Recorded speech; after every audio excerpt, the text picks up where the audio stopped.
Hello, and welcome to the Professor Podcast with Ruth and Claire. Each episode, we talk about a particular topic in the life of a professor. Ruth is a visiting professor at a large university in Ireland, and Claire is an associate professor at a primarily undergraduate university in Northern California. The purpose of our podcast is reflection, so we bring something we think is working and something we're working on to discuss. Welcome to the Professor Podcast with Ruth and Claire. I'm Ruth.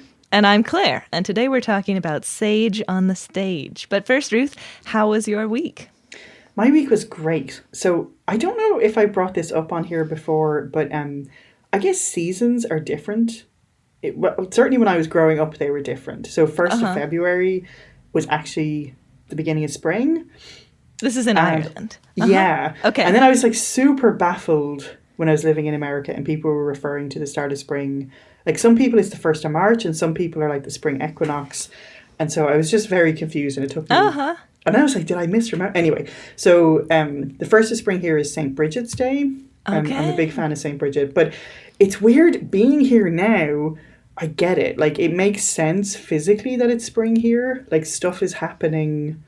Like a while ago, I was driving the kids to school in the absolute dead of night. And it's not linear. Like it just suddenly starts accelerating where it's a little bit bright and then it's fully bright. And so that's happening. And you can definitely see, like, I guess before, like at the winter equinox, we had 7 hours of daylight a day. And so it's rapidly leaving that. But it's like you can just see everyone's like springing around and there's daffodils everywhere. And cool. It just, yeah. And last week, we got to go to the zoo and just like being outside and seeing all the cool animals. Wow. And it was just very spring-like. And today we're kind of having a bit of a cold snap, so it's back a little bit, but spring is definitely in the air. But I get it now. Like it didn't feel that drastic where we were living. Like it didn't feel like February 1st was spring. No. Do you know what I mean? And but when for whatever reason... I grew up in New England, and February was definitely still winter, you know? Yes, yeah, totally. So that's interesting. It makes perfect sense that in different places it would start to feel like spring at different times. Totally. That's interesting. So tell me, how was your week over there in winter? Where it's still winter over here. It was good. I had these 2 moments where I was really feeling just like such a professor in my office. And the 2 moments were both not on my computer. So what happened, one moment was the students had asked a bunch of questions in class that after class I went to my textbook and I was like reading through like how do pH meters work, you know, and reading a lot of stuff. And I just was like completely absorbed in this textbook and I was like, wow, this is so cool. And another one was I'm having some research students develop this method. It's called a flow injection analysis method, and you have to connect all these different tubes together and flow these different reagents into each other through these tubes. So it's just like a lot of plumbing with little tubes. And anyway, I did the method when I was in grad school, but I needed to find some details about it. So I was like reading through my old lab notebooks from grad school. And both those times I just got super absorbed in what I was working on. And then I was like, well, why can't I do this on the computer? And I realized it's because I have my email open. And whenever... you know, it changes from 9 emails to 10 emails. I go over. And so then I was like, just close the tab. So anyway, I'm trying to make myself be able to feel like a professor, get super absorbed in some sciencey thing while I'm on my computer, as well as when I'm in textbooks or my lab books. That's really... Because I actually recently... Like I was preparing a class on a topic I didn't know. And I found myself like I was reading a textbook. And the same thing happened. Like I just sort of... got into like that kind of flow state that people talk about, and it has not happened to me in so long, and like it's just so weird to like remember that used to be how I studied. That was my entire... Do you know what I mean? Like yeah.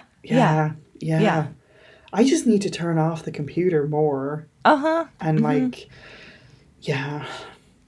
Yeah, totally. It's just that, you know, the interruption obviously doesn't need to happen as soon as the email comes in. And half the time it's just a, you know, random email that doesn't even need anything except deleting.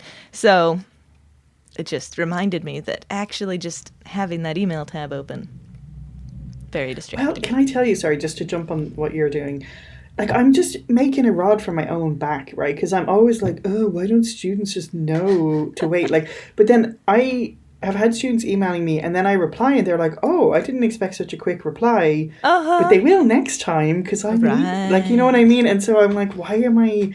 It's just, I feel I need to find a way of not feeling oppressed by things I need to do. Mm-hmm. Do you know what I mean? Like I'm just constantly chasing this state of like not having anything on my to-do list. And Totally. it's so delusional. So Yeah, because the real get- goal is to be invested in whatever it is that we're intentionally doing. Totally. And so Yeah. that's the other thing about the emails. When I'm in the email, I see all the other emails that are other tasks that I want to get to that are distracting from whatever I was working. So just being a textbook has no such distractions. You're like, I am reading about pH meters and there's nothing else on this page, you know? So it's much maybe easier. sometime, I don't know, I haven't actually looked at this, but isn't there research showing that like when you engage with information on printed media, it's like you retain it in a different way? Interesting. I mean, that makes sense. It doesn't like move around on the page like things do on the screen, but I haven't seen that myself. Yeah, I think even with like novels I've read, do you know, like I have an awareness when you're reading of like, I know where forces is like in terms of thickness through the main physics book, you know what I mean? And yeah, anyway, that's a whole other topic. Sorry, I'm going all over the place. No, yeah. Yeah, so do you want, I have a quote today. Yes, what's your quote? So I started listening to this radio station in the car that's I'm enjoying it a lot. But a really good Bruce Springsteen song came on. I love Bruce Springsteen a lot. And I found this quote from him, which is, the great challenge of adulthood is holding on to your idealism after you lose your innocence, which I feel is so applicable to professoring. Do you know what I mean? Because you know that idealism you come in with and then you're like, oh, I'm not going to save everybody, or oh, not everybody is going to like me. And then kind of retaining that idealism of what you want to do after you kind of know better after the first... Do you know what I mean? I do. I love it. So, yeah, it's hard because there is such innocence when you first come in. First of all, you think, I'm only teaching 3 hours a day. How hard can that be? And then you find out how hard that can be. So, yeah, all of those things. That's great. Yeah. That's great. Yeah, and it makes me think again of coming back to what are you trying to do? What are the things that are really part of your teaching philosophy or whatever it might be that, you want to make happen. Totally. Cool. So today we're talking about an interesting one. Yes. Sage on the stage. So how did this come up, Ruth? Tell us the story. Well, this came up for me with a student who was frustrated about, they were just talking about their preferred teaching mechanism, and they didn't particularly like active engagement. And I was like, well, you know, but then they actually sent me a paper that was talking about how like sage on the stage versus self-discovery stuff, like it's not as clear cut as maybe we thought in terms of which one.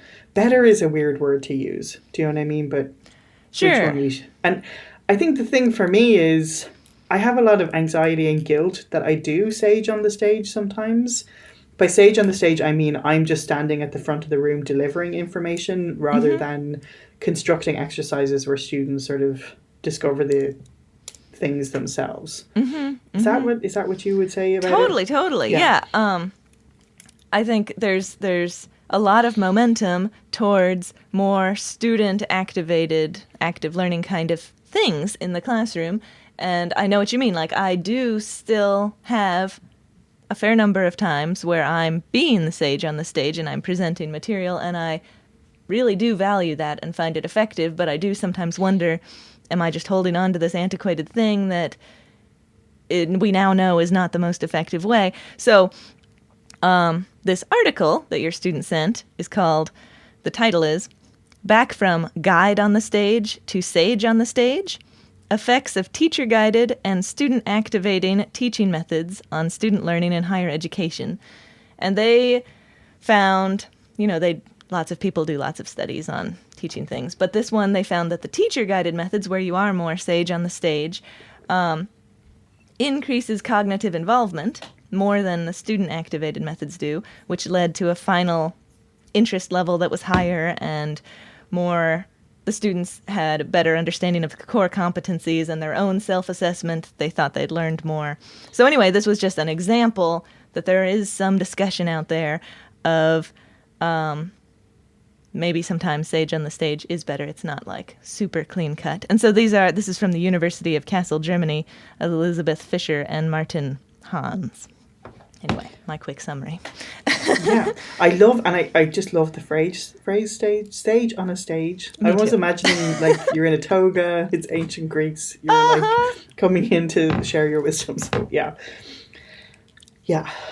And I just want to throw in my hypothesis here is that back in the day, when almost all the classes were in this sage on the stage traditional lecturing format, it was fun and interestingly different to do some student-driven things periodically. But that doesn't necessarily mean that student-driven things are always better or that there isn't a place for sage on the stage. And so, I don't know. My philosophy, as I've mentioned on the podcast, is to have a balance where sometimes I'm presenting information, other times we're doing active stuff, and I'm into that personally. But so that's my explanation for why we study this so much and find one thing and find another thing and all that. Yeah, I don't know if this falls under what... I think it's really important to recognize that when we're teaching things, like there's different things that we're teaching. Do you know what I mean? Like it's not all... all of the information isn't the same. Do you know what I mean? So sometimes we're teaching skills that is like different to like just information, like here's a list of things you need to know. So like it's just different. And I think sometimes we talk about teaching methodologies as if all subject matter is the same. Do you know what I mean? And yeah, so I think that's important too. So some content might be better suited towards some different teaching method. Sure, that makes sense. Yeah. So, cool. All right. So what's working for you? So I think so I had various times like more extreme sage on the stage. And I think like somebody walking in and having no conversation whatsoever and just powering through a whole bunch of stuff and you're just scribbling notes. Like I don't think I ever do that. Do you know what I mean? But I certainly have classes where I'm doing a lot of talking and setting things up. But I think the thing that's working for me with both, I have a combination, I think. And I think something that I think is crucial and maybe gets a little left out is creating like a safety space. Okay. I know safe space is sort of one of those words that can send people into a rage, but you know what I mean? Like sort of creating safety and trust, because if you're kind of doing this like in a way that's going to be really chaotic and stressful for the students and they don't believe they're going to have the information at the end. Do you know what I mean? So I had this thing for a while where I gave the students small whiteboards and I was like, they were answering problems on the whiteboards and it was going great. And then one day someone was like, oh, but can I take photos of what's on the whiteboards, or I need to transcribe what's on the whiteboards? And in that moment, I felt so irritated because I was like, you're learning, you know, and like, why do you? But then I was like, look, if it makes people feel better that they take photos so they can review it later, why not? Do you know what I mean? Like if they want to have, you know what I mean? And I definitely felt that way during a demonstration of active learning once. I was like, wait, can everyone just pause? Like, I want to take notes and like, I don't have confidence that I'm going to remember all these insights I'm getting right now. Do you know what I mean? So I think there's a couple of things. Like one is that students are coming to us and they've experienced this sort of one-way flow of information. So it's very unsettling to do it the other way. And I think you can absolutely do that and you can do it really, really well. But I do think you have to build trust and safety kind of constraints for the students. Do you know what I mean? So they believe that it is going to work. You know, and so anyway, all of this is to say, I really believe a combination is important. So you kind of scaffold it where like there is some, don't worry, I'm going to hold your hand. And we're going to, like, I'll show you how to do all these things. And then encouraging them to, like, do stuff on their own. But if you just throw them off the pier at the beginning, I think it can be really stressful. Okay, cool. I'm hearing, a lot of things in there. Like, yeah, sorry, this was very rambly. But I mean, I totally agree with so you're saying, if I understand correctly, you need buy-in from the students, whatever format of 100%. of lecturing or active learning or whatever a combination thing you're doing, the students need buy-in. And I've heard people suggest that you say confidently, this is how we are structuring the class, rather than we're going to try this active learning thing or whatever it might be, so that the students are like, okay, this is, it's easier to buy into something that somebody's confidently presenting a lot of the times. And then especially if it's something that's a format of class that they're not used to. So if they're more familiar with Sage on the stage and now suddenly we're doing active learning, you need to help prep them that this is going to be useful by your confidence.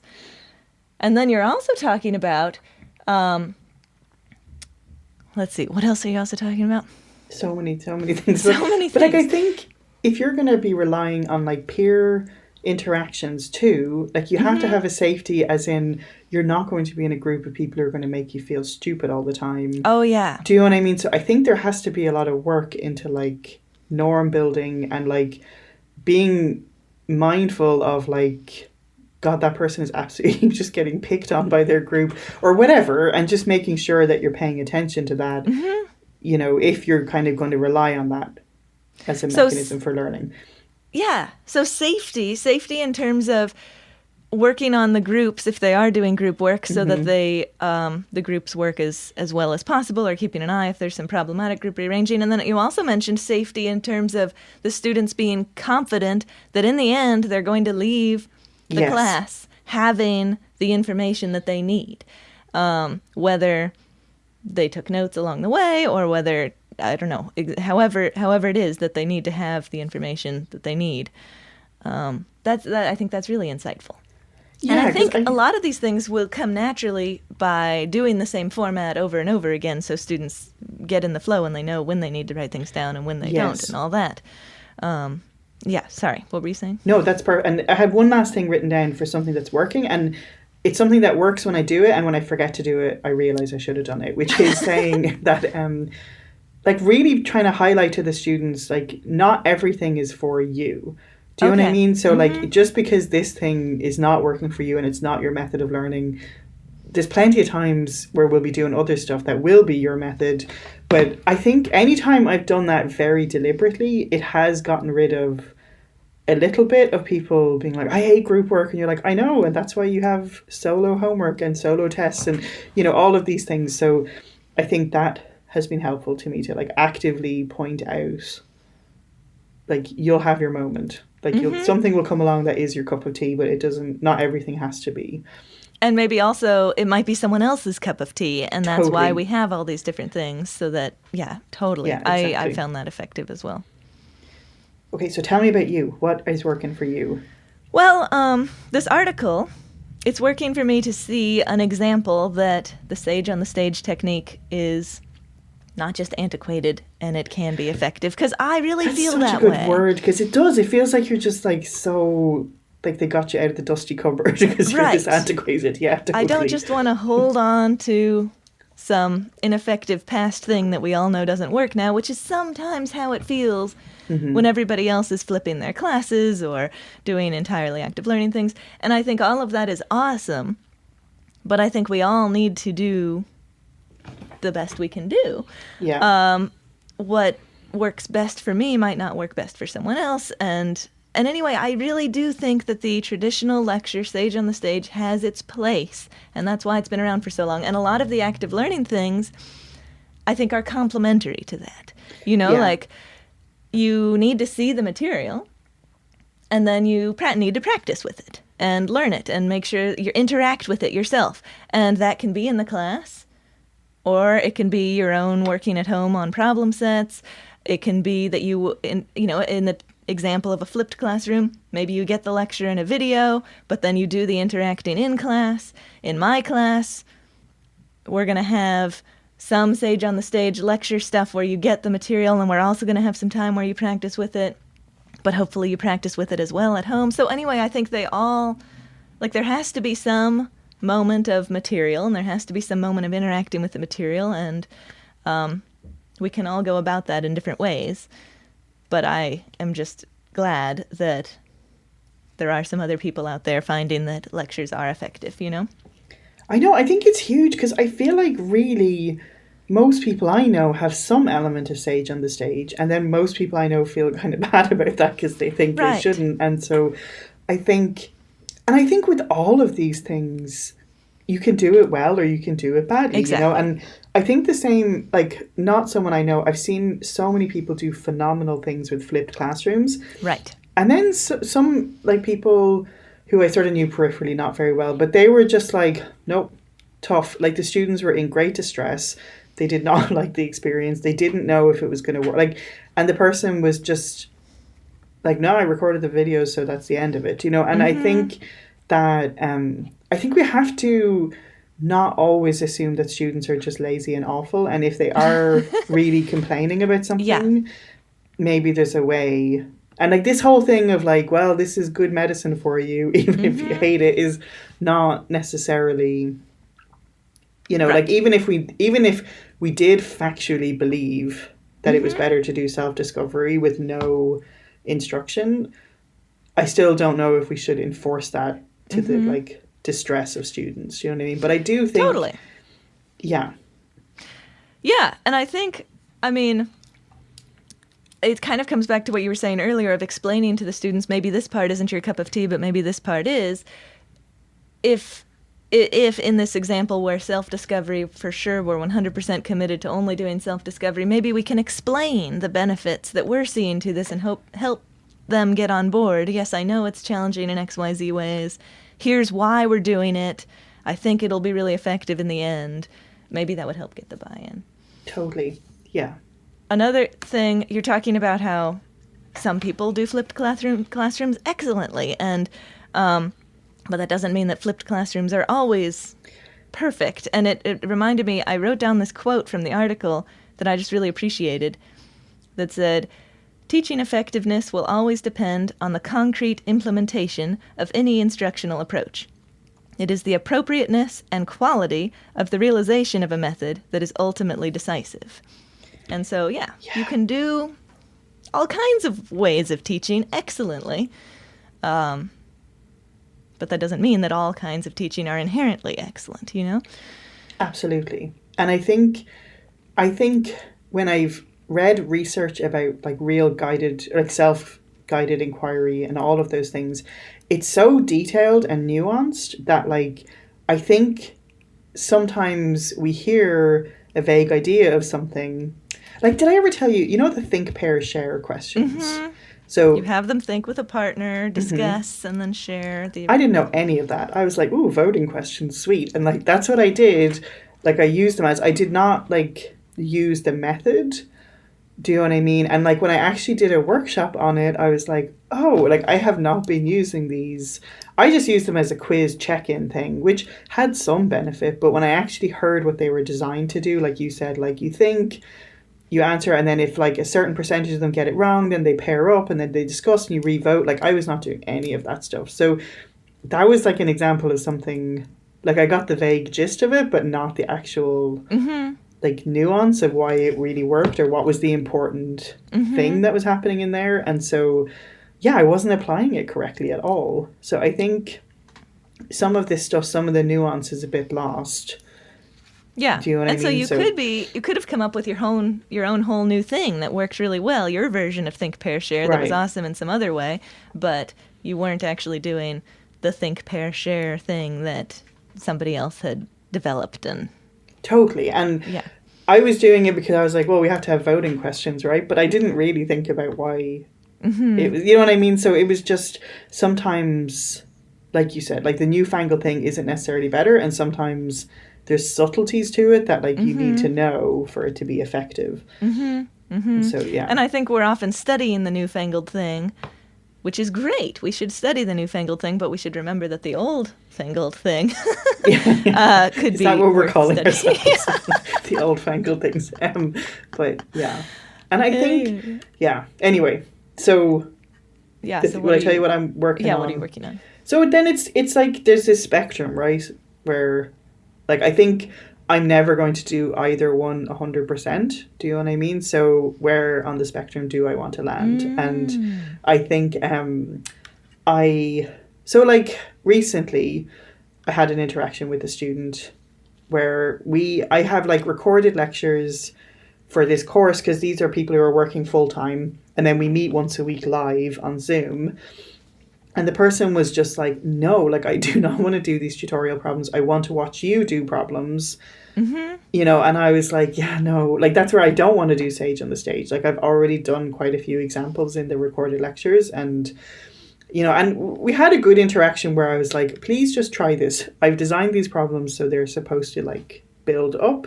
And if you just try it, and I'll come back, like, we just give it 20 minutes. And and then 20 minutes later, they were like, oh, yeah, this is helping. I do feel better. I was like, okay, great. So that was really beneficial. What a good way of getting buy-in. Just give it a shot, you know? I know. It's a test, you know? Sometimes it's hard not to say, like, I do have some expertise. Like, I do know, you know, I'm not just doing this. But, like, she had tried the homework and it was too hard. Do you know what I mean? I was like, it is too hard because I was intending that you do all of these other problems first, that, like, are a staircase up to there, you know? But anyway, so there is things where I'm quite firm on, like, students have to put pen to paper and try things at some point. So in that sense, like, the Sage on the Stage isn't useful to just forever watch me doing problems. Do you know what I mean? And that's what I would have really wanted as an undergrad. You know, I was like, I never want to get off the bench. Like, I just want to watch everyone else doing stuff.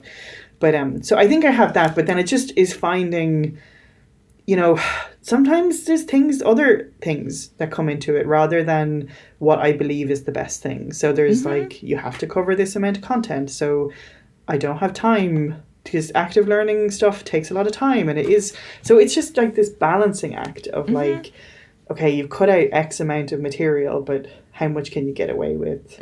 When is, you know, so anyway, I think it's just thinking about where I want to be on that spectrum. And the modality of this class has pushed me more towards just me only delivering information than I used to do. You know, so anyway, it's just thinking about that and where I want to be.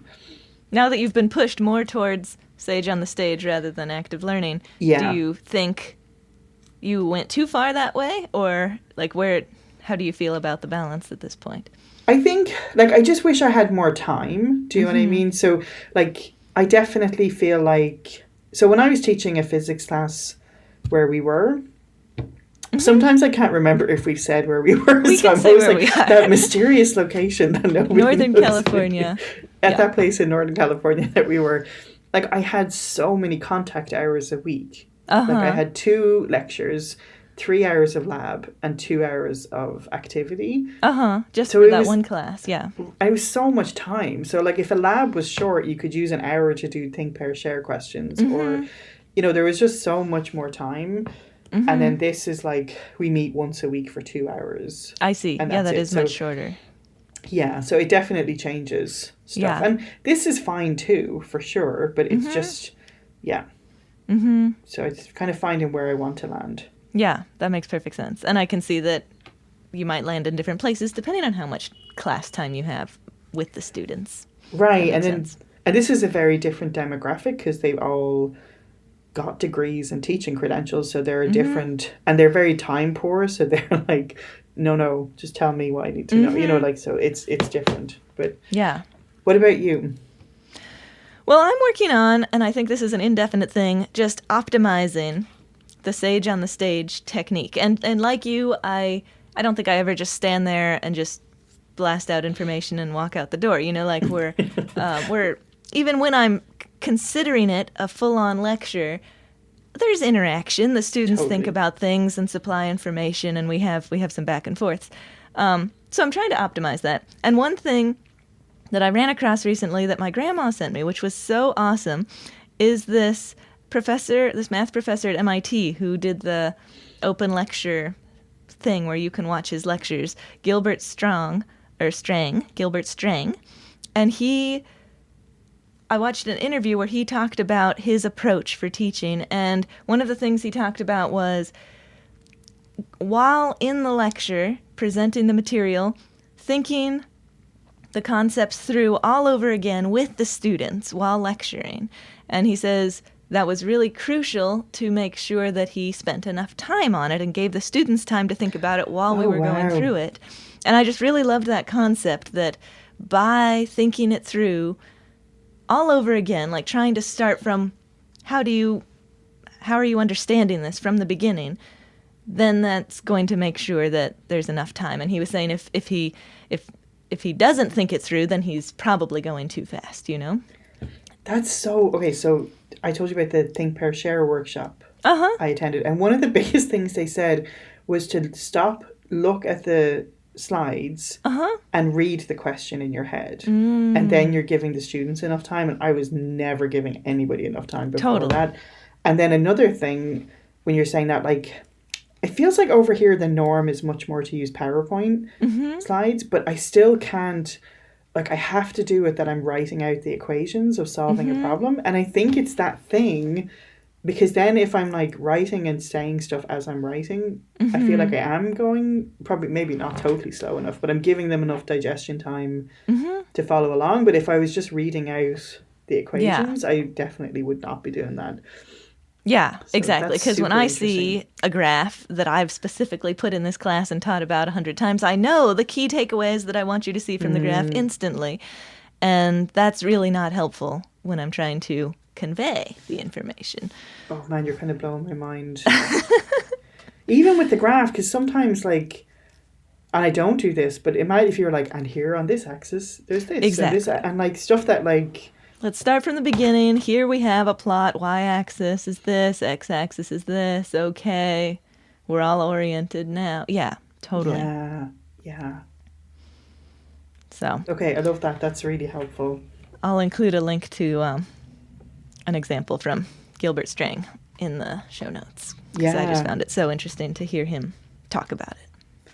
Well, and the other thing is, right, like, I've definitely had professors. I had one professor in grad school who did a great combination of active, like, you know, but when he was lecturing, I was really following it. Like, it was not like passive, like I was right there with him. Yeah. Solving the problem. Like, he was so good at it, you know, like really, really great. So I think, I think there's just room for both. And I think both in the absence of the other is not what I want to do.